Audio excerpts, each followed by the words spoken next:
bar.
Could try and get back across this edge. That's it. Which makes me feel a little safer, even though it's a bit rockier this side.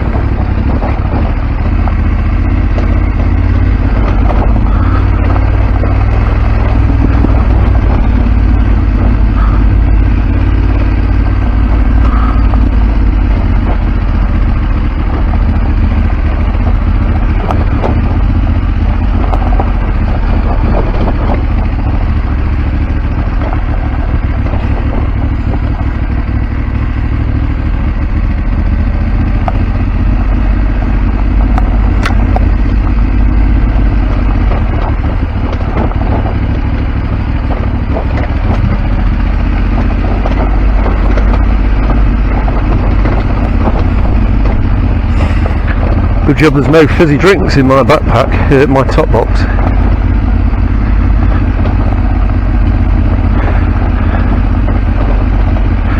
Yeah, I shouldn't want to backpack on as well.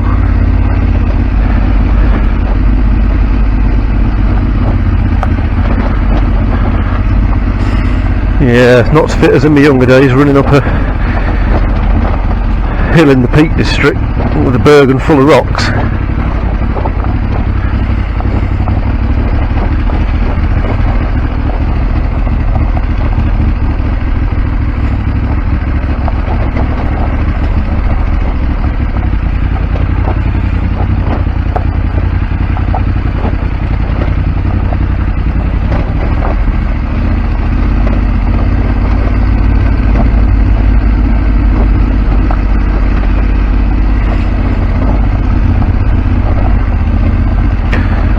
Some big rocks have fallen on this trail, and they would quite literally take you out if the two of us coincided. It's at times like this you want a quieter exhaust, or even to cut the motor, but you get a bit more balance if you keep the motor running. Crankshaft spinning up gives you a bit of well, like centrifugal, I don't know what the term is, centrifugalness. That'll do, won't it? It's like your wheels spinning them up, but I don't want to have to, if you go fast down and you have to stop on like your 450, quite lightweight, you know, well, less than half the weight of these, you can stop them quite reasonably, but these, and once they're going downhill, they don't like to stop.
Watch for everything really.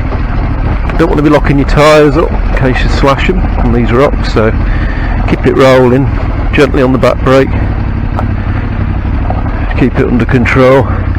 Sometimes the ticker on this bike is quite high really, so it's like sometimes you pull the clutch in on the real tight low speed turns. I stalled it yesterday going down a slope, the rear wheel locked, and you get a bit of panic. You don't know what to do, do you? You don't think, obviously all you do is pull the clutch in to let the bike roll, but when the panic sets, you can't, number one, you can't find the clutch because you completely forget where it is, and number two, you don't even think to pull it in anyway. But of course, as I pulled it in, yes, the bike was thrashing about from left to right with the back wheel trying to come past me. We sorted it though.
need to sit down, I think.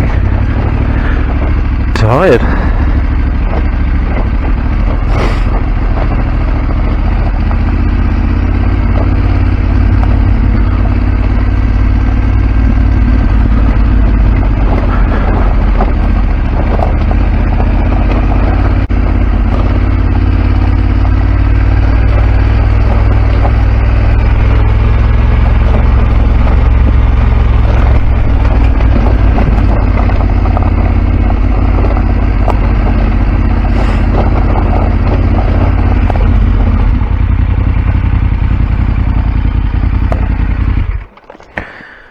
I think I'll have 5 minutes.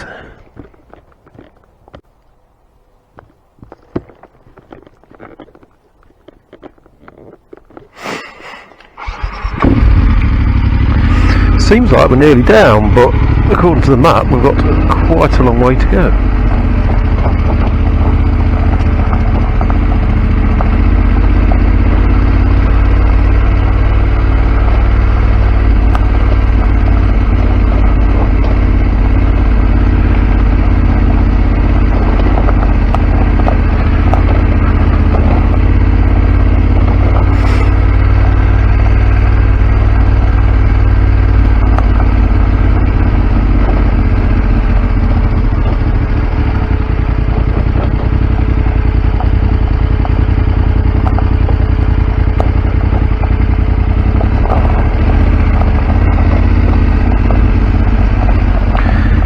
Particular trail we picked up, we'd come north out of Tremp and we picked the trail up at, I can't remember where it is, I'll have to flash it up on the screen when I get back and find out. We've been up it so far, we've turned around and come back down because it's getting late in the day. It doesn't really get, well I mean it does go somewhere eventually, but it's a really long one. It's probably I don't know, 4 hours, maybe 5 hours to do it, for us anyway. And there's no roads, you can't, it's one of these where you can't hop out whenever you feel like it, because there aren't really many roads up there. There's other routes, but they don't go anywhere either, they just seem to go to vantage points.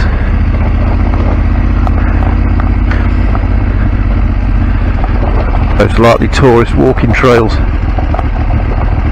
This is the sort of thing I'd love to walk up with my dog. He'd be in his element here. At the moment though he's at the kennels, so he'll not be best pleased with me. Make up for it when we go back. I'm going to take him camping. I set the tent up in the garden to make sure it was all there and wasn't damp, mouldy, so I could clean it, etc. And he went in it and he loved it, so I thought, well, he's obviously a camper at heart, so we'll try him. He's been away in the van and we sleep in the back of the van when we go trail riding in England on the little bikes, as we call them. These are the big bikes, the little 450 trail bikes and the little bikes.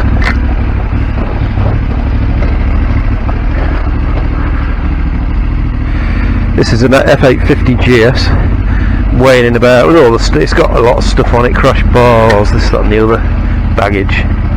It's weighing in at 260 kilos. A small trail bike, they're only just over, I think it's a G450X I've got, I think it's only maybe 118 kilos, so much less than half the weight. Having said that though, they seem more twitchy. This seems more stable. If something shunts it, it's kind of more stable. It's almost like when you're a kid and you got a heavy weight on the end of a long stick, and then you have the heavy end pointing straight up in the air, and the light end you balanced it with the palm of your hand by moving your hand around. See how long you could balance it before the stick fell off your palm of your hand.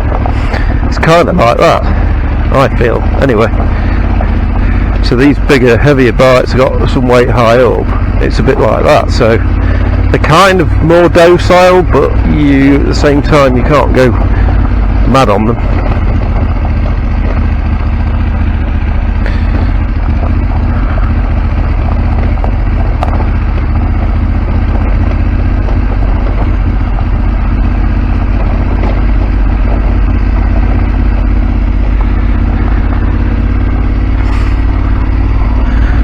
like the speed anyway. We don't want to end up injured far from home, do we? Bit of a change in scenery, look. Bit of sort of brown clay mud. Smooth.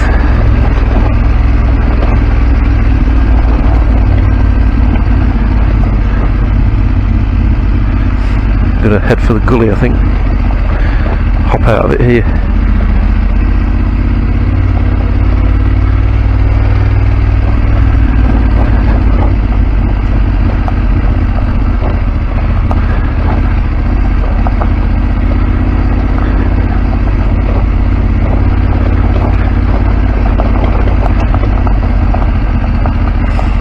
I remember this on the way up.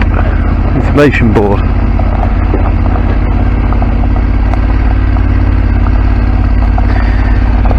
This is part of the Spanish TET routes. Obviously that's what we're doing this week, following the Spanish TET route, Trans-Euro Trail.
Keeping it in check.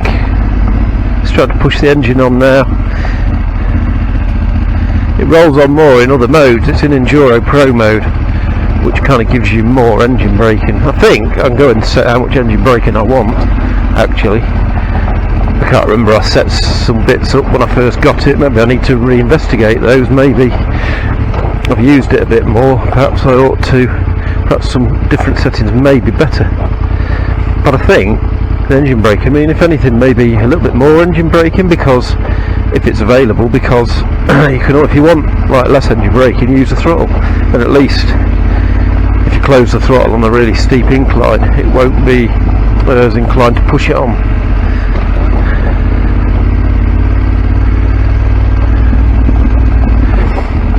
What have we got here? Is this a curve? Yes, this is a curve. I'll hop out of the gully. I just slipped down that.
Wow, they are slippery cobbles.